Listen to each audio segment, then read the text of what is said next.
Buenas, nosotros somos el grupo número 2, le vamos a hablar de urgencias y desastres y algunas patologías. Está integrado por Angélica Álvarez, Rafael Beltrés, Ronnie González, Emelyn Hernández, Rosa Idalia Martínez, Christopher Garre y una servidora, Rose Brito.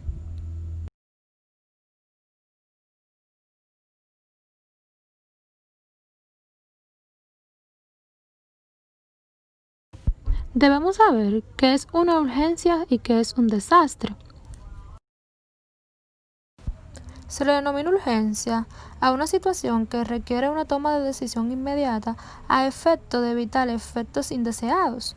También a la urgencia pueden referirse a infinitas circunstancias en las que se pone en juego la salud, la vida o el patrimonio de las personas. Son en general circunstancias imprevistas que suceden sin que la mayoría de la población esté preparada para ella. También debemos saber que es un desastre. El término desastre va a derivar de la lengua occidental, alude a acontecimientos trágicos, lamentables, desdichados. Un desastre es una desgracia de gran magnitud que afecta enormemente a las víctimas o a los perjudiciados. Por lo general, la idea de desastre refiere a un hecho que causa un gran daño a las personas o al medio ambiente, generando un cambio forzado de características negativas. Este tipo de hecho puede tener una causa natural o ser provocado por el mismo ser humano. Ya sabiendo esto, entramos a la parte del ciclo de gestión de riesgo, es decir, sus etapas y sus fases.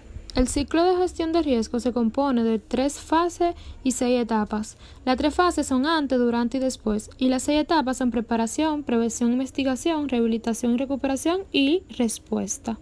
Vamos a proceder a detallar cada fase y etapas. La primera fase es antes, que esta comprende las actividades que se desarrollan previamente a la ocurrencia del desastre. Después tenemos las etapas, que la primera es la prevención, que está constituida de una serie de actividades que se desarrollan en un periodo en el cual no existe la inminencia de un desastre, como forma de evitar que esto ocurra. Tenemos la mitigación, que ésta pretende aminorar los daños de un evento catastrófico, reconociendo que en alguna ocasión es imposible evitar su ocurrencia. Y después tenemos lo que es la preparación, algunos fenómenos que pueden llegar a ser catastróficos pueden presidir con una cierta antelación. La segunda fase es durante, son las actividades que se desarrollan inmediatamente después de ocurrido el fenómeno natural, durante un periodo de emergencia. Simplemente tiene una etapa, que es la respuesta. Las actividades de respuesta a un desastre son las que se desarrollan inmediatamente después de ocurrido el evento, durante el periodo de emergencia. Y la última fase va a comprender el después.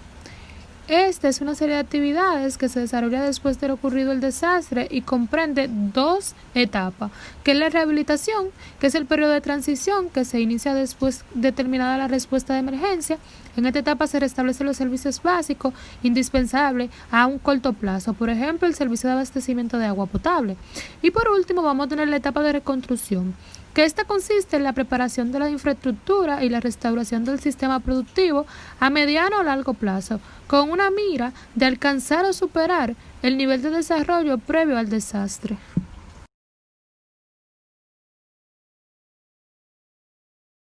Bien, mi nombre es Christopher Vázquez y les estaré hablando sobre el síndrome coronario agudo, que incluye tanto angina del pecho como infarto agudo al miocardio. Sabiendo esto, decimos que los síndromes coronarios agudos constituyen una verdadera emergencia médica. Anualmente se registran en los Estados Unidos alrededor de 1 millón de casos, pero el 50% muere antes de recibir la atención médica adecuada.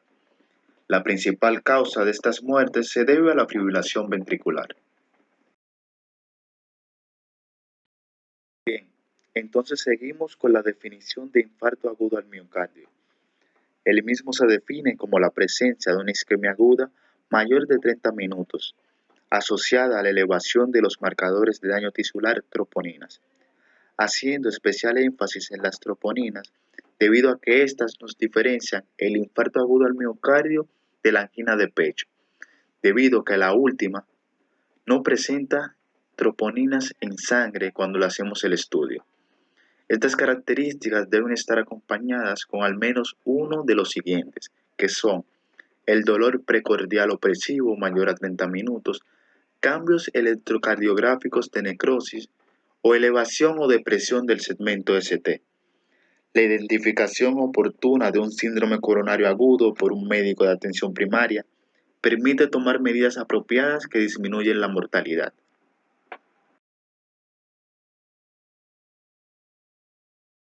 Bien, ya que sabemos el concepto de infarto agudo al miocardio, nos compete explicar cómo sucede el mismo.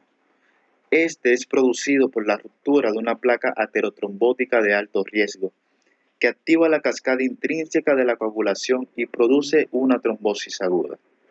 Los monocitos circulantes juegan un papel importante en el génesis de la trombosis.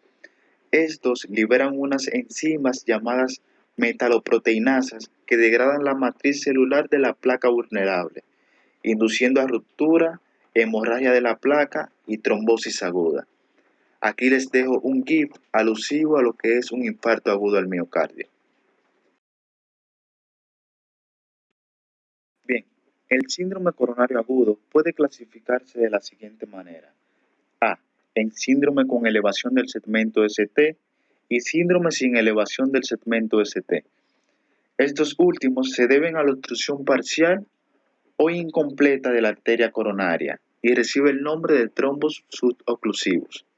Bien, aquí entran en juego lo que es la angina inestable y el infarto agudo al miocardio sin elevación del segmento ST. Los síndromes coronarios agudos sin elevación del segmento ST son más frecuentes que los que tienen elevación del segmento ST, según datos del Registro Nacional de Infarto de los Estados Unidos. Estos datos revelan que el 54% de los ingresos por síndromes coronarios agudos se debió a síndromes coronarios que no tienen elevación del segmento ST, y la mortalidad general en estos síndromes es de un 6% versus un 8% en el infarto agudo con elevación del segmento ST.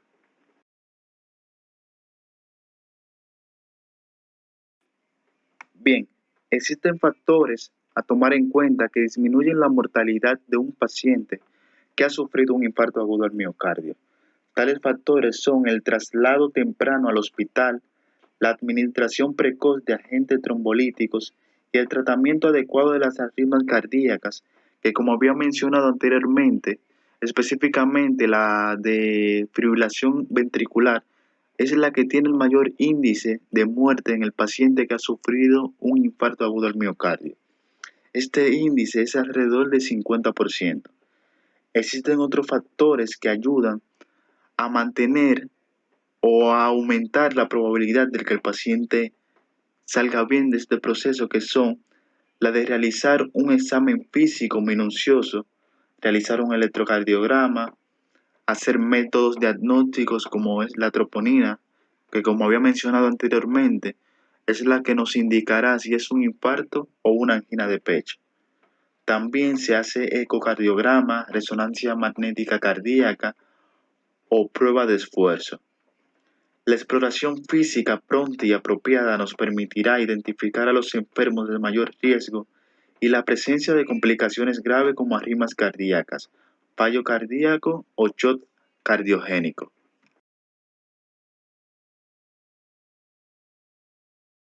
Bien, dentro de los factores de riesgo que aumentan la probabilidad de que un paciente sufra un infarto agudo al miocardio se encuentran los siguientes, y los dividí en dos renglones que fueron los importantes y los emergentes.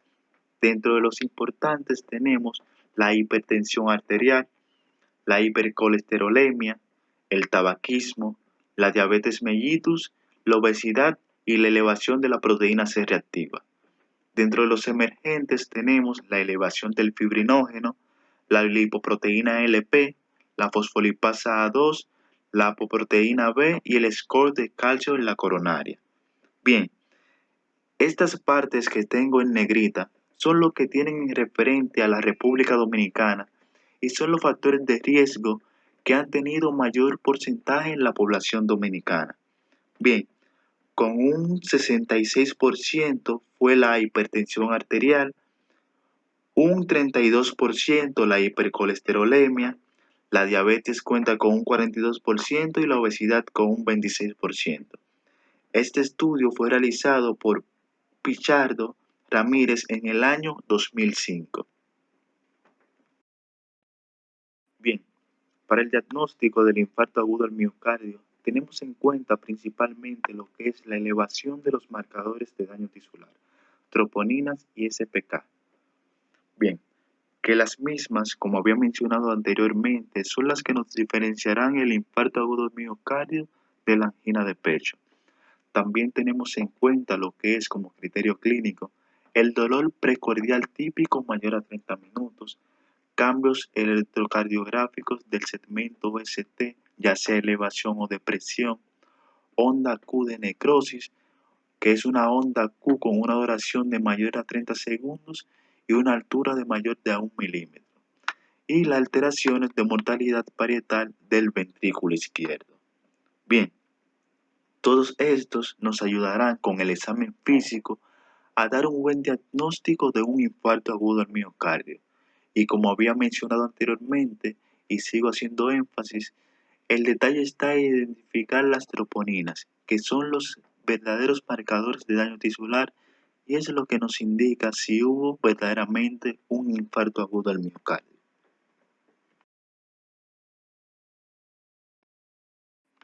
Bien, el tratamiento para una persona que ha sufrido un infarto agudo del miocardio incluye lo siguiente: hospitalización inmediata en una unidad de dolor precordial o cuidados intensivos, canalizar una vía endovenosa para administrar de líquidos y medicamentos con solución glucosada al 5%, administración de oxígeno por cánula nasal a razón de 3 a 4 lpm, administrar una tableta de aspirina de 162 a 325 miligramos sin capa entérica y continuar luego con una de 81 a 162 miligramos por día. Bien, si el paciente tiene más de 75 años, recibe trombolíticos a la dosis de carga de clopidogrel, que reduce a una 300 miligramos.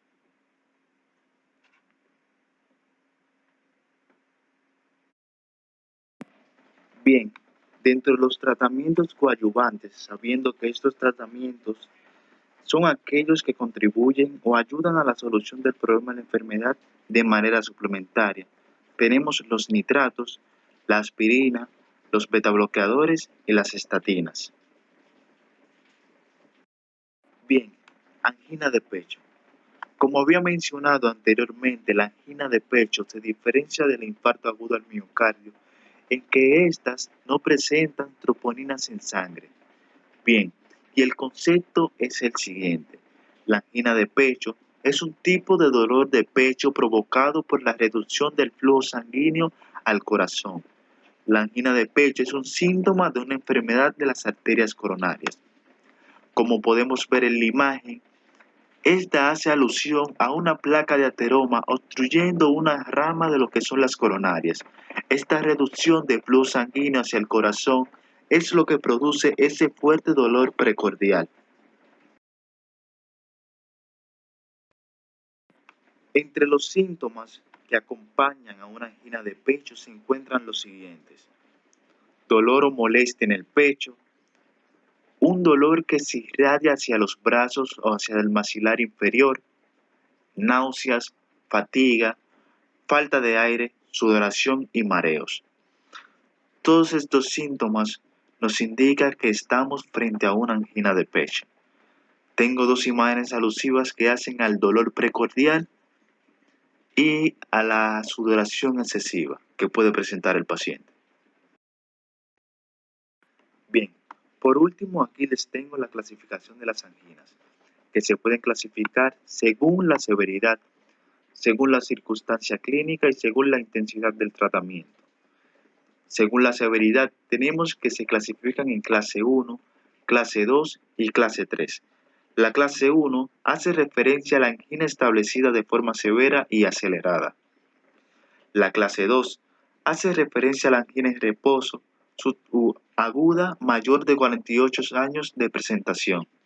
Y la clase 3 hace referencia a la angina en reposo, aguda menor o igual a 48 horas de presentación. Según la circunstancia clínica, tenemos que se clasifican en clase A, clase B y clase C. La clase A hace referencia a la angina secundaria, la clase B a la angina primaria y la clase G a la angina posinfarto menor o igual a 2 semanas después del infarto. Según la intensidad, tenemos que se clasifican en ausencia de tratamiento, terapia estándar y terapia máxima incluyendo la nitroglicerina. Esto es todo. Fue un placer presentarles. Christopher Vázquez. Mi nombre es Angélica Álvarez y yo les estaré hablando acerca de la crisis hipertensiva, pero antes de todo debemos saber qué es la hipertensión arterial. La hipertensión arterial constituye uno de los factores de riesgo cardiovascular más importantes en la sociedad occidental. Es una enfermedad de curso crónico y generalmente asintomática, pero puede presentar distintas complicaciones agudas que precisan atención médica inmediata. Ahora bien, la crisis hipertensiva es una elevación aguda de la presión arterial capaz de producir lesiones en órganos diana. Según la presencia o no de esta afectación, se clasifica en emergencia hipertensiva o urgencia hipertensiva. Las emergencias son aquellas situaciones donde la elevación grande de los niveles de presión arterial se acompañan de lesión o disfunción de órganos blancos de la haz, como es el corazón, riñón, cerebro y vasos sanguíneos, y amerita su reducción en minutos u horas, porque de no ser así, el daño puede ser permanente y potencialmente causar la muerte del paciente. Las urgencias hipertensivas son aquellas situaciones donde la elevación de los niveles de presión arterial no se acompañan de daño ni disfunción de órganos blancos, y su reducción puede ocurrir en las siguientes 24 a 48 horas. Etiopatogenia. La crisis hipertensiva puede producirse en pacientes con hipertensión arterial previa o aparecer sin antecedentes de presión arterial elevadas. Cualquier alteración en los múltiples sistemas de control de la presión arterial, ya sea el sistema nervioso autónomo, eje renina-angiotensina, aldosterona, equilibrio endotelio oxionítrico, sustancias vasodilatadoras y vasoconstrictoras, resistencias vasculares periféricas, entre otras, puede desencadenarlas. Manifestaciones clínicas. En cuanto a la presentación de los síntomas, existen algunas diferencias entre las manifestaciones de la urgencia y la emergencia. Las personas que presentan emergencias tienden a ser un poco mayor de edad. En cuanto a hombres y a mujeres, parece que los hombres pueden tener un poco menos emergencias hipertensivas, pero es bastante equitativa en caso de emergencia. En aquellos en los que no se sabe si tenían hipertensión en el pasado, la urgencia es un poco más común que la emergencia. El dolor de cabeza es ligeramente más común en pacientes con urgencia frente a emergencias. La epistaxis es más común en las emergencias, al igual que el dolor de pecho y la disnea. Sin embargo, es más común en casos de emergencia. La agitación psicomotriz es más común con las urgencias y el déficit neurológicos en las emergencias. Sin embargo, algunos pacientes pueden permanecer relativamente asintomáticos a pesar de una elevación importante de la presión arterial y amplias lesiones orgánicas.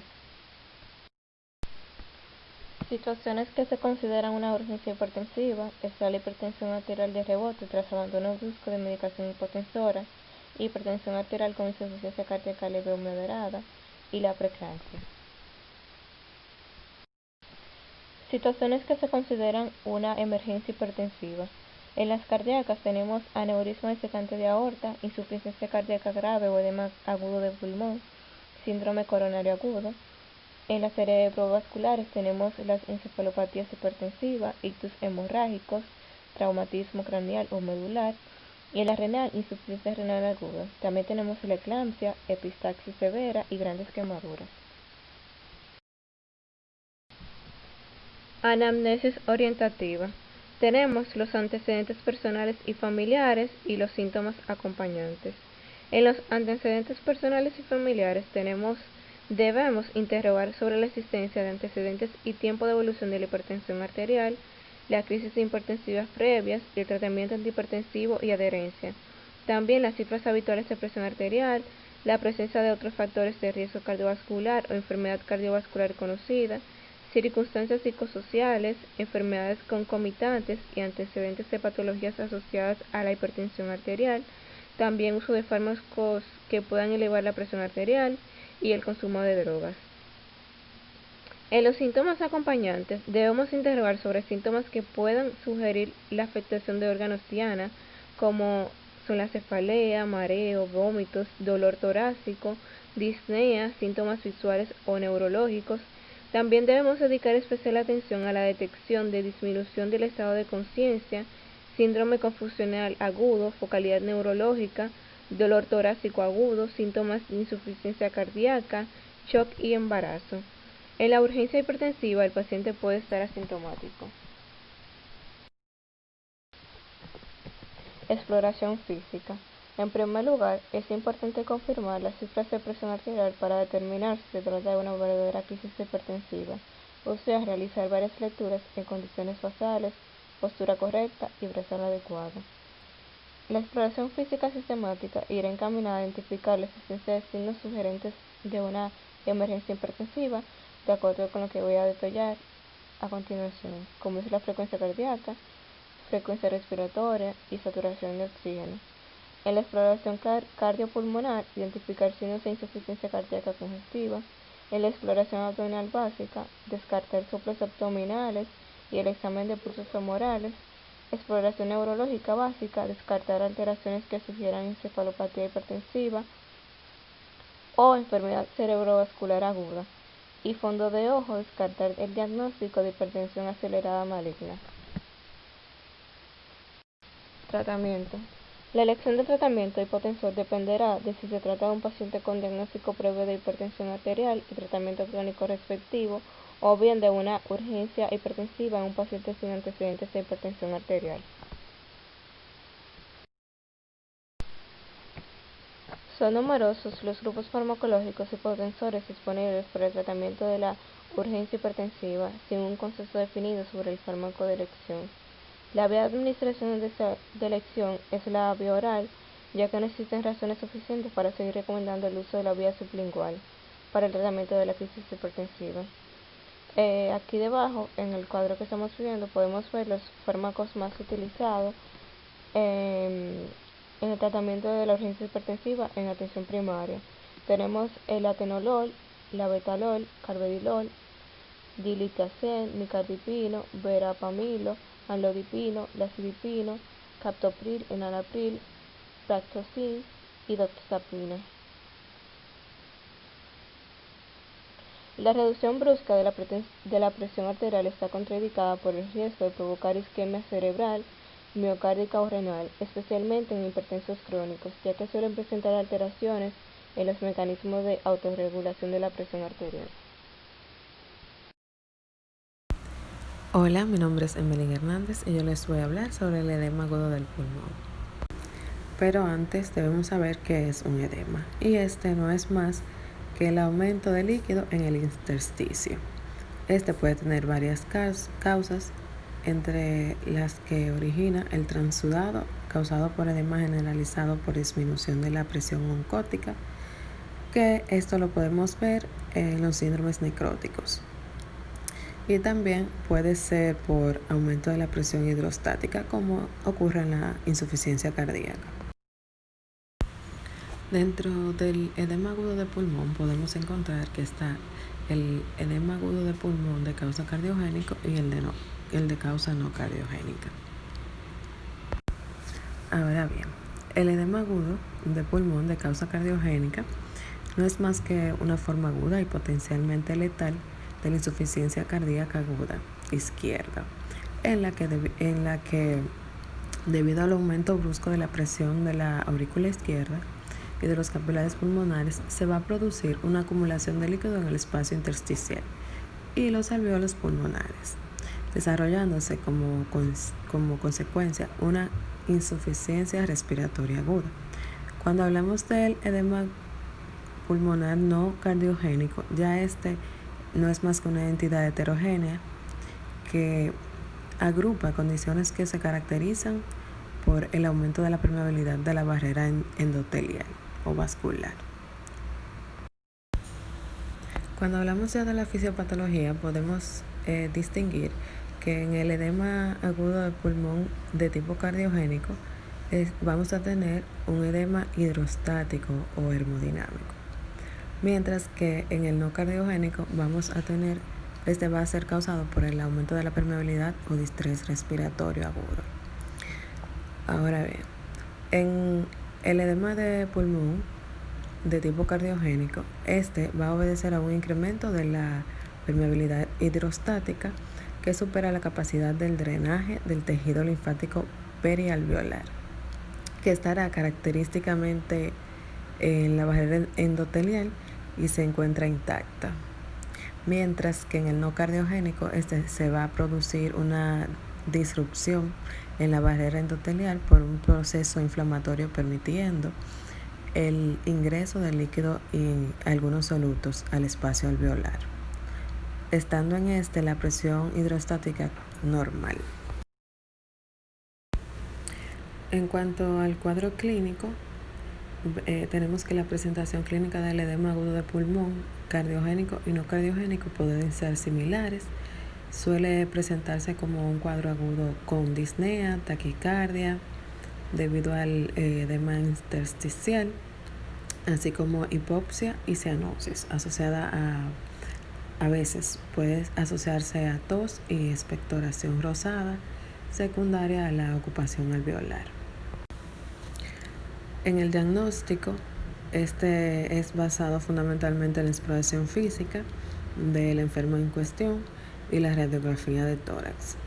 Es muy característica la auscultación pulmonar en esta entidad, ya que gracias a estos vamos a identificar los crepitantes húmedos en ambas bases pulmonares. En el manejo de emergencias, entre las medidas generales tenemos que colocar al paciente sentado, incorporado, identificar la causa desencadenante y la monitorización de la tensión arterial, frecuencia cardíaca, frecuencia respiratoria, saturación de oxígeno, electrocardiograma y diuresis con sonda vesical. Otra parte secundaria del manejo ya sería la oxigenoterapia, la intubación ortotraqueal, si no hay mejoría del paciente, la disminución de la precarga y poscarga y el soporte inotrópico. Ahora bien, la oxigenoterapia es para mantener la saturación de oxígeno mayor a 95% o 90% en caso de POC. Ya la disminución de la precarga se hace por medio de diuresis o diuréticos venosos como la furosemida o venodilatadores como la nitroglicerina intravenosa, el dinitrato de isosorbide, que se puede aplicar de 1 a 2 pulsos sublinguales, al igual que también podemos utilizar el cloruro mórfico endovenoso. Cuando hablamos de la disminución de la poscarga, utilizaremos vasodilatadores arteriales como el nitroprusiano sódico, que esto lo vamos a utilizar mayormente en la insuficiencia mitral o aórtico agudo grave. En cuanto al soporte inotrópico, esto será cuando hay una disfunción ventricular izquierda, que hay que monitorizar las cifras muy bajas de la presión arterial. El tratamiento farmacológico del edema agudo de pulmón está basado en diuréticos de asa, nitritos, morfina endovenosa subcutánea y en fármacos inotrópicos positivos. Esto es todo de mi parte sobre edema agudo del pulmón. Mi nombre es Rafael Beltré y en este segmento estaré compartiendo con ustedes el tema de insuficiencia cardíaca y su importancia en la medicina de urgencias y desastres. La insuficiencia cardíaca es un problema mundial, con más de 20 millones de personas afectadas. La prevalencia general de la insuficiencia cardíaca en población adulta en países industrializados es más del 2%. Cabe mencionar que los hombres se ven más afectados que las mujeres y que este riesgo parece incrementarse por el tratamiento de cardiopatías. La etiología de la insuficiencia cardíaca se dice que del 20 al 30% es de causa desconocida. Si se desconoce la causa, se dice que estos pacientes tienen miocardiopatía dilatada, no isquémica o idiopática. El antecedente de infecciones víricas o de exposición a toxinas, por ejemplo, pacientes alcohólicos o aquellos que han recibido quimioterapia, también puede causar miocardiopatía dilatada. Por otro lado, el 75% se asocia a hipertensión arterial. Del 60 al 75% se asocia que es por coronopatía. También se asocia a diabetes mellitus y a cardiopatía reumática. Respecto a la cardiopatía reumática, que viene siendo una complicación de episodios frecuentes de faringoamigdalitis no tratada por el estreptococo beta hemolítico del grupo A. Como había comentado anteriormente, la insuficiencia cardíaca puede percibirse como un trastorno progresivo que se inicia después de un caso inicial con daño al músculo cardíaco y pérdida resultante de los miocitos cardíacos funcionales. O también podríamos decir que puede existir alteración de la capacidad del miocardio para generar fuerza, lo que evitaría que el corazón se contrajera de forma normal y entonces tendríamos un corazón insuficiente. Por tanto, y a partir de esto, podemos decir que en su mecanismo fisiopatológico se desarrolla a partir de procesos en respuesta a una serie de sucesos complejos que ocurren a nivel celular, así como también a nivel molecular. Estos cambios incluyen hipertrofia de los miocitos, alteraciones en las propiedades contráctiles del miocito, pérdida progresiva del miocito a través de necrosis, apoptosis y muerte celular autofágica. También puede haber desensibilización de los receptores adrenérgicos, anomalía en la producción de energía y en el metabolismo del miocardio, así como también una reorganización de la matriz extracelular con disolución de la colágena estructural. Cabe mencionar que también existen mecanismos neuronales que intervienen en la progresión de la insuficiencia cardíaca. El estímulo biológico para estos cambios profundos que expliqué anteriormente incluyen la presión mecánica del miocito, neurohormonas circulantes como lo es la noradrenalina y la angiotensina 2 y citocinas inflamatorias como lo es el factor de necrosis tumoral, entre otros. Cabe mencionar que este proceso puede llevar a lo que es un remodelado del ventrículo izquierdo. El remodelado del ventrículo izquierdo se refiere a los cambios en la masa, forma y composición del ventrículo izquierdo que ocurren después de lesión cardíaca o de enfermedades que ocasionan cargas hemodinámicas irregulares. Todo esto va a contribuir o precipitar a que se desarrolle la insuficiencia cardíaca. Sin embargo, la remodelación del ventrículo izquierdo puede contribuir de forma independiente a la progresión de la insuficiencia cardíaca en virtud de la carga mecánica que se origina por los cambios en la geometría del ventrículo izquierdo remodelado. Además de incrementar el volumen telediastólico de dicho ventrículo, también ocurre adelgazamiento de la pared del ventrículo. Por lo tanto, va a conducir a un desequilibrio funcional de la poscarga que puede ser y que puede esperarse un incremento en la presión parietal telediastólica. Entonces, esta presión parietal telediastólica puede ocasionar hipoperfusión del subendocardio con el deterioro resultante, puede causar un incremento de la tensión oxidativa, así como también expresión sostenida de genes activados por la distensión, es decir, angiotensina 2, endotelina y factor de necrosis tumoral, con o sin activación de las vías de señalización de la hipertrofia por distensión nocturna y la respiración de Cheyne-Stokes. Los síntomas cardinales de la insuficiencia cardíaca son la fatiga y la disnea. La fatiga por lo común se atribuye a la disminución del gasto cardíaco en los casos de insuficiencia cardíaca, pero cabe mencionar que es probable que otras anomalías del músculo estriado y de otras enfermedades no cardíacas, como ya conocemos, la anemia, también contribuyan a este síntoma. Como todos sabemos, al haber anemia hay una disminución de la hemoglobina, por lo tanto no llega suficiente oxígeno a los diferentes tejidos del cuerpo y el paciente se va a sentir en fatiga constante. Cabe mencionar que en etapas iniciales de la insuficiencia cardíaca, la disnea se observa solo durante el esfuerzo. No obstante, conforme progresa la enfermedad, la disnea ocurre con actividades menos extenuantes y por último ocurre incluso en reposo. El origen de la disnea se asocia generalmente a que es multifactorial. Sin embargo, el mecanismo más importante es la congestión pulmonar con acumulación de líquido intersticial o en el espacio alveolar, lo que activa a los receptores yuxtacapilares que a su vez estimula la respiración rápida y superficial que caracteriza a la disnea cardíaca, como hemos explicado anteriormente. Otros factores que contribuyen a la disnea de esfuerzo incluyen la reducción de la distensibilidad pulmonar, el incremento de la resistencia de las vías respiratorias, la fatiga de los músculos respiratorios, del diafragma o de ambos, así como también, y expliqué anteriormente, la anemia. El siguiente síntoma es la ortopnea. La ortopnea puede definirse como la disnea que ocurre en decúbito y suele ser una manifestación más tardía de la insuficiencia cardíaca en comparación con la disnea de esfuerzo.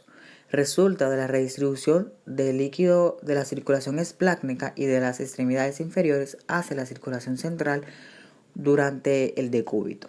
Entonces, con el incremento resultante de dicha presión capilar pulmonar. Entonces, la tos nocturna es una manifestación frecuente de este proceso y es un síntoma también de la insuficiencia cardíaca, que con frecuencia pasamos por alto. Ojo con esto. La ortopnea suele aliviarse con la posición sentada o al dormir con almohadillas adicionales. La ortopnea es un síntoma relativamente específico de la insuficiencia cardíaca, pero cabe mencionar que puede ocurrir en pacientes con obesidad abdominal o con ascitis e inclusive con pacientes con neumopatías, cuya mecánica pulmonar también favorece a la postura erecta. El siguiente síntoma que tenemos es la disnea paroxística nocturna. El término se refiere a los episodios agudos de disnea grave y tos que suelen ocurrir por la noche y que despiertan generalmente al paciente 1 a 3 horas después de acostarse. Ojo con esto. La disnea paroxística nocturna puede manifestarse por tos o sibilancias, tal vez por incremento de la presión en las arterias bronquiales que ocasiona una compresión de la vía respiratoria. La siguiente respiración o síntoma es la respiración de Cheyne-Stokes, también conocida como respiración episódica o respiración cíclica. La respiración de Cheyne-Stokes se observa alrededor del 40% de los pacientes con insuficiencia cardíaca avanzada y casi siempre se relaciona con el gasto cardíaco bajo. La respiración de Cheyne-Stokes se origina por un aumento de la sensibilidad de los centros respiratorios a la presión del dióxido de carbono arterial. Entonces, partiendo de esto, podemos decir que hay una fase de apnea durante la cual la presión de oxígeno arterial disminuye y la presión del dióxido de carbono arterial incrementa. Entonces, estos cambios en el contenido de la gasometría arterial estimulan al centro respiratorio que se encuentra deprimido, entonces da origen a una hiperventilación e hipocapnia, seguida a su vez de recurrencia de apnea. Entonces, la respiración de Cheyne-Stokes puede percibirse por el paciente o por su familia como disnea grave o como interrupción transitoria de la respiración normal que tiene el paciente.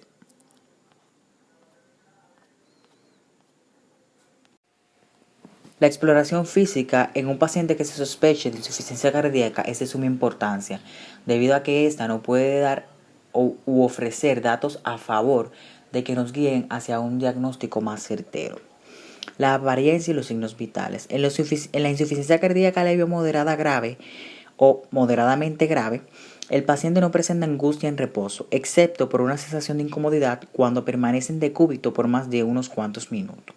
Sin embargo, en la insuficiencia cardíaca grave, el paciente debe permanecer sentado y la respiración podría ser difícil y tal vez no sea capaz de finalizar una oración a causa de la disnea.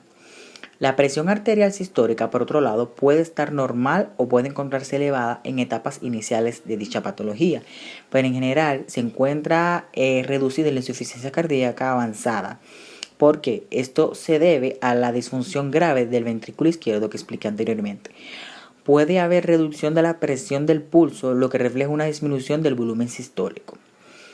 Cabe mencionar que la taquicardia sinusal es un signo inespecífico causado por un incremento de la actividad adrenérgica y la vasoconstricción periférica ocasiona frialdad de las extremidades y cianosis en los labios. Esto es debido a la consecuencia de la excesiva actividad adrenérgica. Las venas yugulares. Su exploración permite estimar la presión auricular derecha. La presión venosa yugular se aprecia mejor con el paciente en decúbito, con una inclinación de la cabeza a 45 grados. La presión venosa yugular debe cuantificarse en centímetros de agua, la normal es menos de 8 centímetros, al estimar la altura de la columna venosa de sangre por arriba del ángulo del esternón en centímetros y después añadirle 5 centímetros. En etapas iniciales de la insuficiencia cardíaca, la presión venosa puede encontrarse anormal en reposo, pero elevarse de forma normal con el incremento sostenido de la presión abdominal, cerca de 15 segundos. Y también con el reflejo abdomino-yugular positivo. Las ondas gigantes indican la presencia de insuficiencia tricuspidia. La exploración de los campos pulmonares también es un punto importante, porque la presencia de estertores o crepitantes o subcrepitantes son consecuencia de la trasudación del líquido del espacio intravascular hacia los alvéolos. En pacientes con edema pulmonar puede auscultarse estertores en ambos campos pulmonares y acompañarse de sibilancias respiratoria o asma cardíaco. Por otro lado, también es importante la exploración del área cardíaca. Aunque este es esencial, a menudo no proporciona información útil respecto a la gravedad de dicha patología.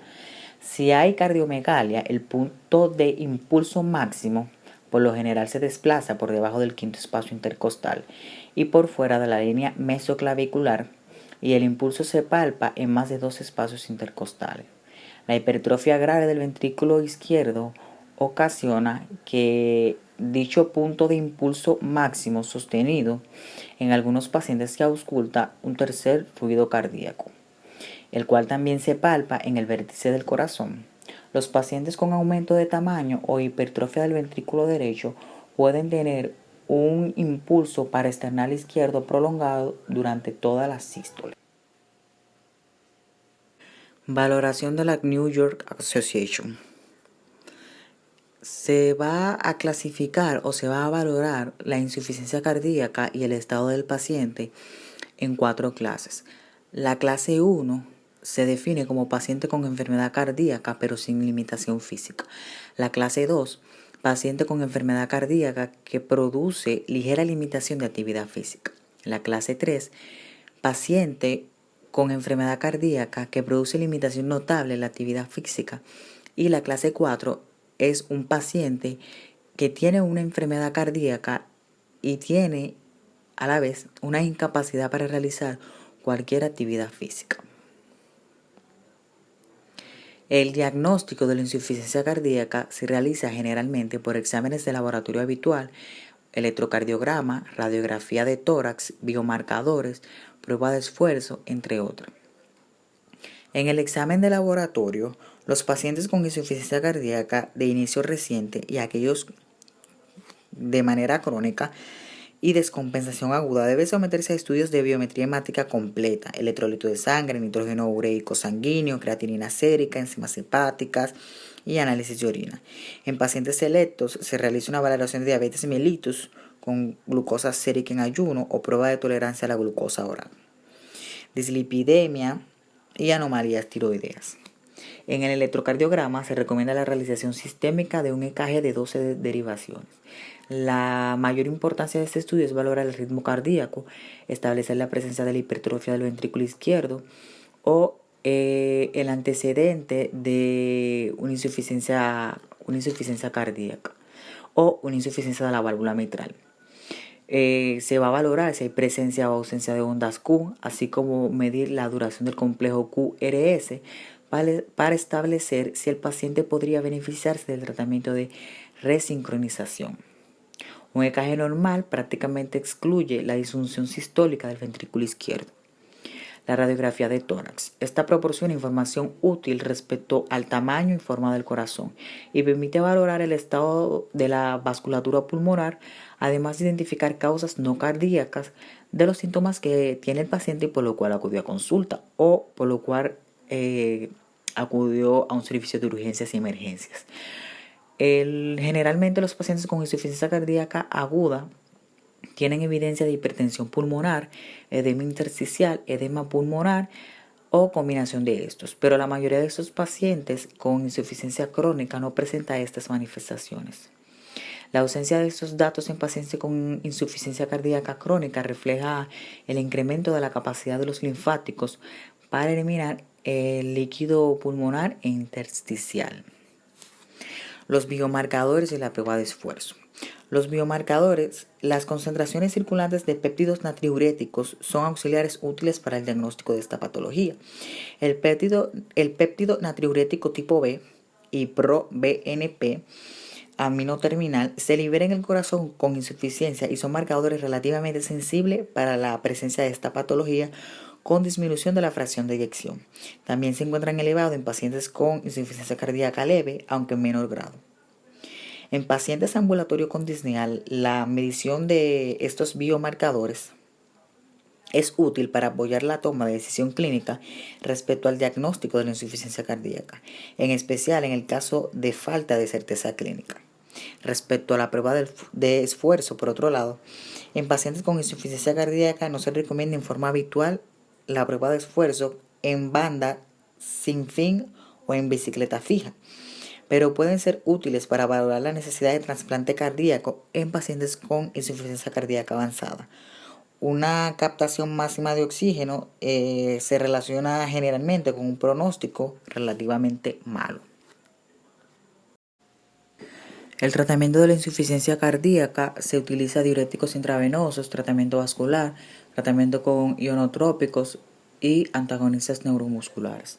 Respecto al tratamiento con los diuréticos intravenosos, estos alivian con rapidez y eficacia los síntomas de congestión y son esenciales cuando hay afectación de la absorción de fármaco por vía oral.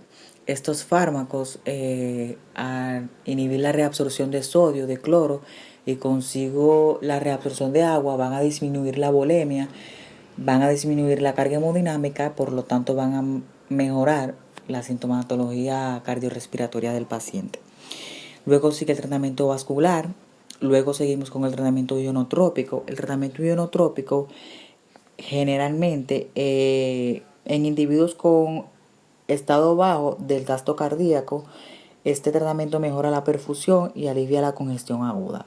Respecto al tratamiento neurohormonal, este tipo de tratamiento ha demostrado que al inhibir algunas hormonas que son protagonistas de la vasoconstricción, que son protagonistas de aumentar el flujo renal, pues me van a favorecer a la mejora de la sintomatología del paciente.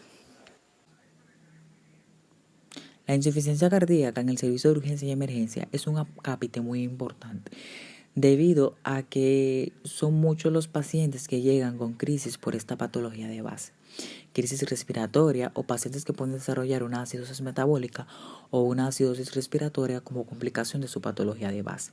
Por tanto, es necesario conocer su fisiopatología y es necesario conocer la farmacoterapia de esta enfermedad para poder brindar un excelente servicio y salvaguardar la vida del paciente. Gracias. Buenas, mi nombre es Rosidale Martínez y voy a estar hablando sobre aneurisma aórtico. Una aneurisma de aorta es una dilatación localizada que produce una debilidad en la pared de la arteria. En niveles más profundos se puede decir que en la mayoría de las ocasiones se debe a cambios degenerativos ateroscleróticos, que se manifiestan en un importante adelgazamiento de la capa muscular media. Estas se puede dividir en aneurisma torácico o aneurisma abdominal. La verdadera etiología de las aneurismas de aorta es probablemente multifactorial y la condición se produce en personas con múltiples factores de riesgo, tales como enfermedad pulmonar obstructiva crónica, hipertensión arterial, aterosclerosis, sexo masculino, edad avanzada e hipertensión arterial. También el alto índice de masa muscular, malformaciones congénitas, trastornos genéticos y antecedentes familiares. La fisiopatología. La aparición y expansión de un aneurisma involucra factores intrínsecos al segmento arterial, factores hemodinámicos locales. La capa medial es responsable de gran parte de su resistencia a la tracción y elasticidad, donde las proteínas más importantes son el colágeno y la elastina. El aumento de enzimas específicas conduce a la degradación de proteínas estructurales como las fibras elásticas, que producen la degeneración de la capa media, lo cual genera un debilitamiento de la pared de la aorta, pérdida de elasticidad y dilatación. Los factores hemodinámicos juegan un papel importante en la formación de los aneurismas aórticos debido a su exposición continua a la presión pulsátil y fuerzas de sujeción. Dos factores que generan los aneurismas aórticos son la excesiva aplicación de una fuerza interna y la inadecuada resistencia del material, lo cual se define por la ley de Laplace, que establece que la tensión de la pared arterial es proporcional al radio del conducto de esta. A medida que aumenta el diámetro, la tensión de la pared aumenta, lo que contribuye aún más su dilatación. La clínica. La mayoría de los pacientes con aneurisma aórtico son asintomáticos en el momento del diagnóstico. El aneurisma se divide según su localización en ascendente, aórtico y descendente. Dependiendo de su localización, así serán sus manifestaciones. La porción ascendente se presenta con dolor torácico subcostal, disnea o tos por afección del árbol bronquial y en ocasiones compresiones de vena cava superior, con la característica de presentar un mayor riesgo de ruptura. En caso de localizarse en el callado aórtico, se manifiesta con dolor torácico, voz bitonal por afección del nervio laríngeo recurrente, algunas veces parálisis de mi diafragma izquierdo por afección del nervio frénico. Con respecto a la rama descendente, se presentan con voz bitonal, disnea, disfonia con poca frecuencia, pueden manifestar dolor de gran intensidad en región dorsal, en ocasiones compromiso de tubo digestivo causando disfagia y hemorragia digestiva alta. El diagnóstico. Bueno, para el diagnóstico se recomienda la ecografía transesofágica que permite valorar la aorta desde su raíz hasta la aorta descendente. Sin embargo, es un método invasivo como también lo es la aortografía mediante catéter, la cual ofrece información exacta sobre la forma y tamaño de la aorta, con la limitante de que solo revela la luz de la aorta, no así patología de pared. Mientras que la tomografía computarizada tiene un papel central en el diagnóstico, la estratificación del riesgo y el manejo de las enfermedades aórticas. Permite detectar la localización del segmento enfermo, diámetro máximo de dilatación, presencia de ateroma, úlceras penetrantes, entre otras. Para la mayoría de las pacientes con sospecha de disección, la tomografía es la técnica de selección. El tratamiento médico. El principal objetivo del tratamiento médico es reducir el cizallamiento del segmento enfermo. Se reduce la presión arterial y la contractibilidad cardíaca con la administración de beta bloqueadores. Pequeños estudios observacionales indican que las estatinas podrían inhibir la expansión de las aneurismas. Investigaciones han apuntado que el fumador induce una expansión mucho más rápido del aneurisma aórtico de unos 0,4 milímetros por año. También está el tratamiento quirúrgico. El tratamiento de aorta ascendente se basa principalmente en el diámetro aórtico. La cirugía está recomendada para los pacientes con síndromes de Marfan y diámetro aórtico máximo mayor de 50 mm. Asimismo, para los que tienen antecedentes familiares de disección, crecimiento mayor a 3 al año, regurgitación aórtico grave o intención de gestar, se acepta un umbral más bajo de 45 milímetros. Las personas que presentan válvula aórtica bicúspide y diámetro aórtico máximo mayor a 55 milímetros deben someterse a cirugía. La lesión en resustitución total que incluye raíz aórtica o sustitución segmentaria por encima de la unión sinotubular. También se basa en su diámetro como la funcionalidad y la anatomía de la válvula aórtica. Las indicaciones de tratamiento quirúrgico para aneurismas de arco aórtico son diámetros máximos mayores o iguales de 55 milímetros o que cursan con síntomas o signos de comprensión local. Para la toma de decisiones de la sustitución del arco aórtico se debe tener en cuenta la mayor tasa de mortalidad y accidente cerebrovascular que podrían presentarse.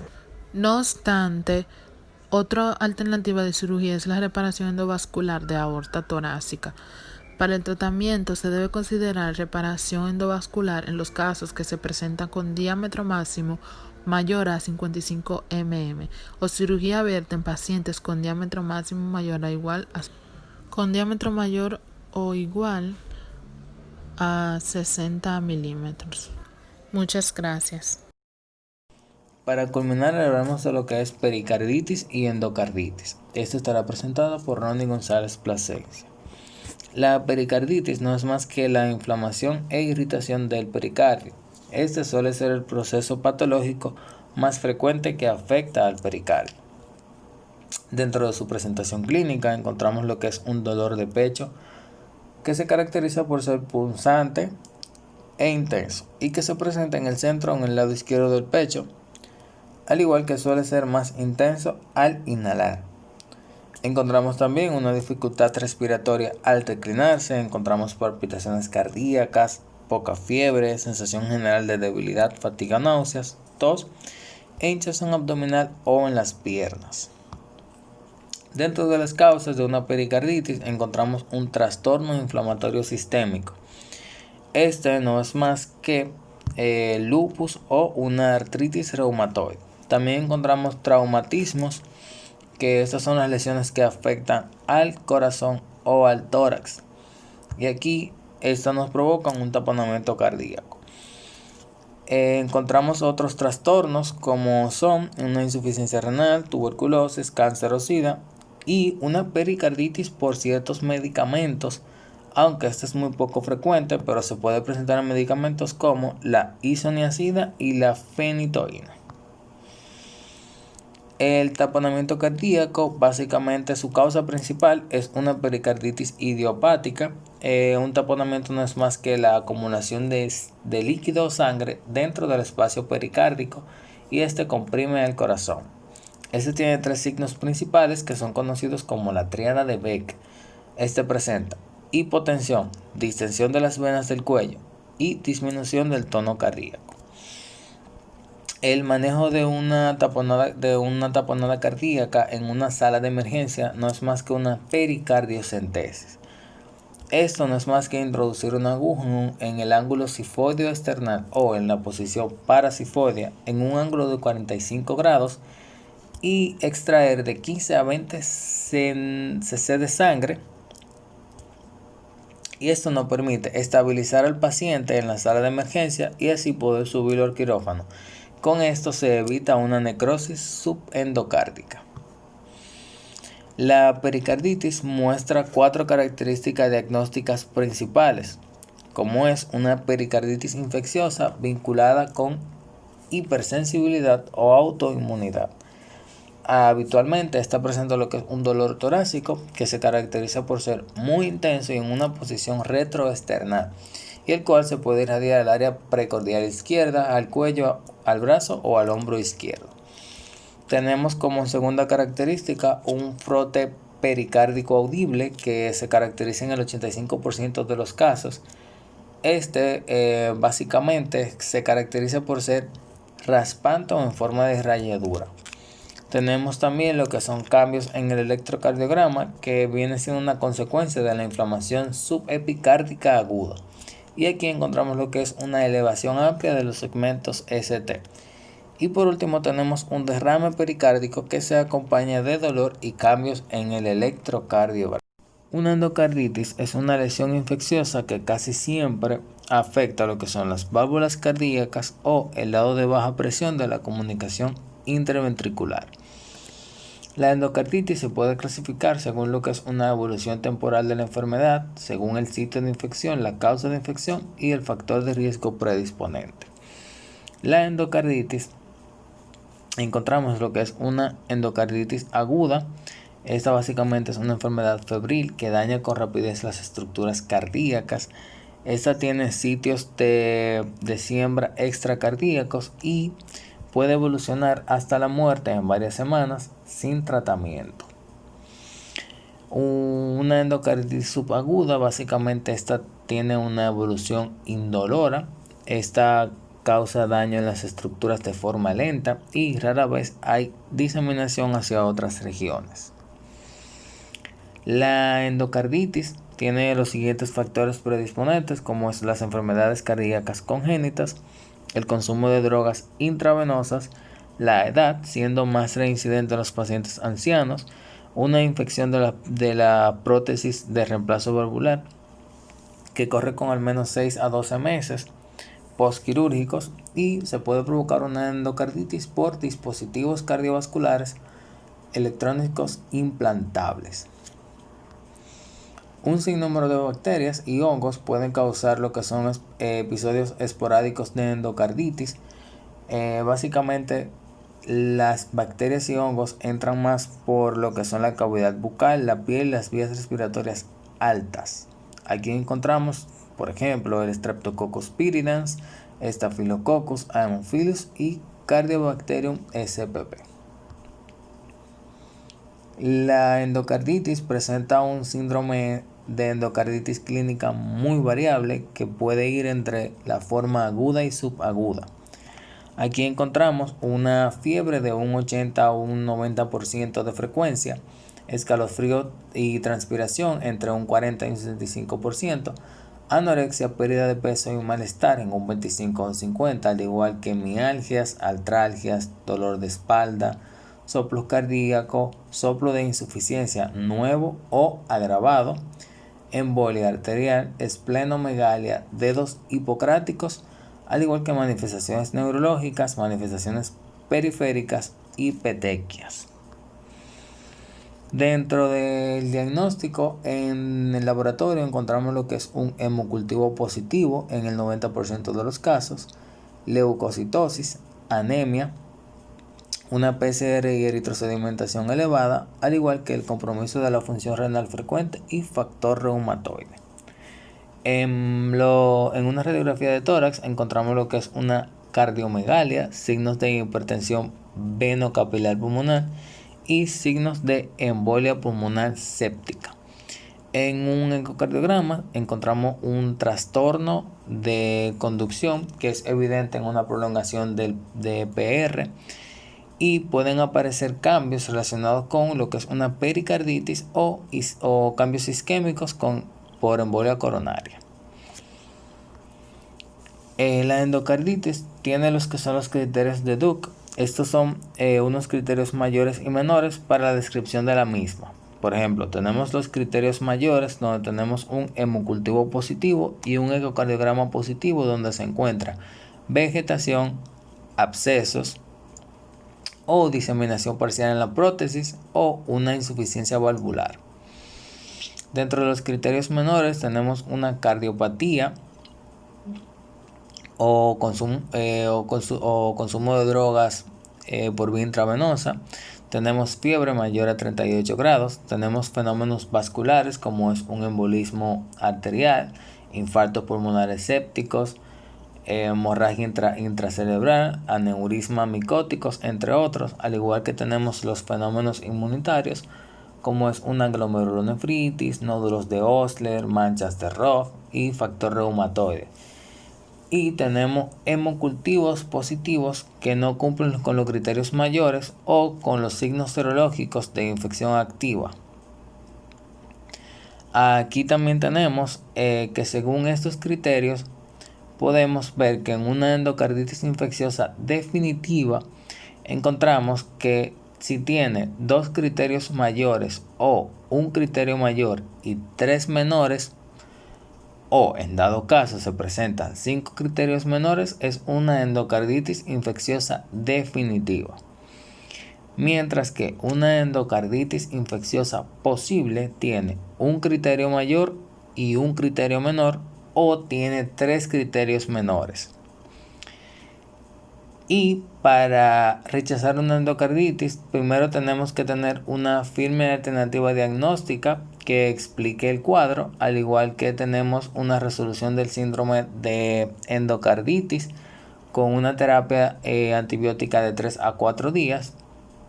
También tenemos que tener una ausencia en la evidencia patológica de endocarditis en cirugía o autopsia, con también un tratamiento de antibiótico por 4 días y si no se encuentra ninguno de los criterios antes mencionados. Para el tratamiento de una endocarditis tenemos que el tratamiento óptimo se da a base de combinación de tratamiento antibiótico adecuado y prolongado.